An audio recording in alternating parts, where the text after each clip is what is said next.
जाते हैं तो उसके लिए सबसे ज़रूरी चीज़ होती है कि भाई हमारी बॉडी है वो बाहर की कोई चीज़ लेती नहीं है। हमारी बॉडी में जो भी लगा है वो सारा नेचुरल है। बाहर से कुछ भी लगाएंगे तो उसके लिए हमें थोड़ा ध्यान रखना पड़ेगा। ध्यान नहीं रखोगे तो शरीर को नुकसान होएगा। हमें ध्यान किस चीज़ का रखना है कि भाई जो आईएनआर टेस्ट होता है हमें इसमें वॉल फेस में खून पतला रहना चाहिए। खून गाढ़ा हो जाएगा तो वॉल स्टक कर जाएगा।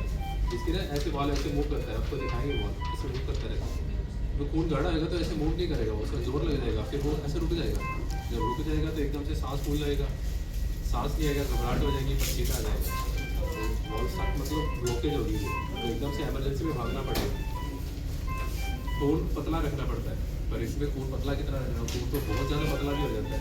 ज़्यादा पतला होएगा, मुँह से खून ब्रश करोगे, ब्रश से खून निकलना शुरू हो जाएगा।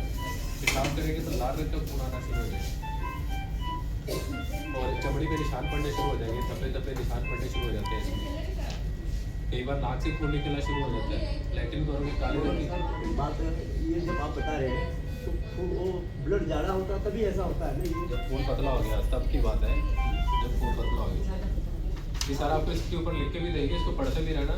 एक बार आपको वैसे बता रहे हैं, काले रंग की लैट्रिन हो जाएगी या लाल रंग की लैट्रिन आएगी।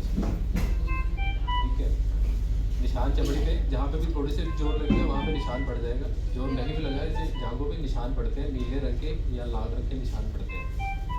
और कई बार चक्कर आना शुरू हो जाता है, पेशेंट बेहोश भी हो सकता है अगर दिमाग में खून निकल गया। तो इसलिए हमें थोड़ा सिस्टम से चलना पड़ेगा इसके साथ। ठीक है, वो हमें पता होना चाहिए हमें वॉल कौन सा लगा है, टिश्यू वॉल लगा है, मेटल वॉल। ये सामने पूछ के जाना डॉक्टर से, डॉक्टर साहब टिश्यू है मेटल वॉल अभी क्यों लगाते हैं, वो पहले बताते थे आपको। टिश्यू वॉल लगा है, 3 महीने दवाई खाएंगे उसके बाद बंद कर देंगे। मेटल वॉल में लाइफ लॉन्ग मेडिसिन चलेगी, तो इसलिए पता होना चाहिए कौन सा वॉल्व है।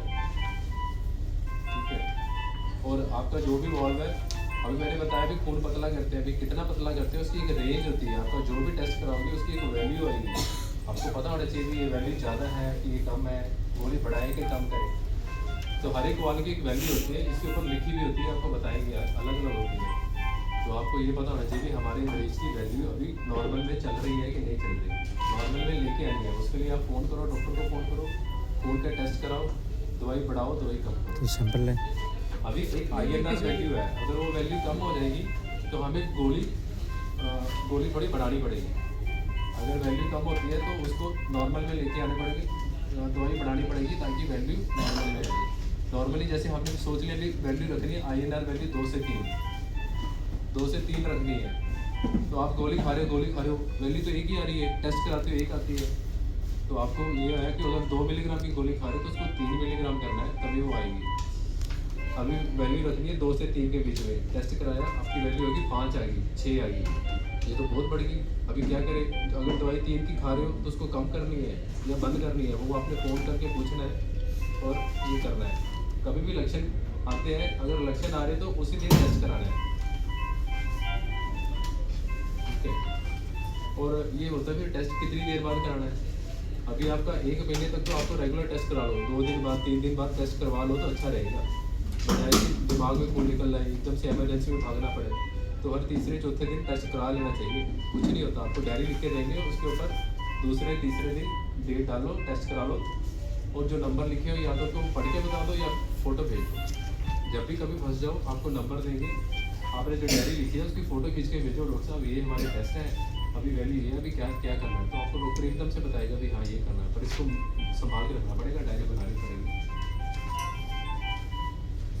तो ये थोड़ी मोटी छोटी छोटी चीज़ें हैं, ये आपको ध्यान रखनी पड़ेगी। कुछ भी नहीं है, जो हमारे मरीज हैं 25 साल 30 साल 40 साल चल रहे हैं, महीने में एक बार टेस्ट कराते हैं, पर उनको इतना पता चल के भी करना क्या है। कोई भी दिक्कत होती है आपको बताएंगे, फ़ोन भी होएगा, घबराना नहीं है, कुछ भी होता है उसका आपसे पूछो।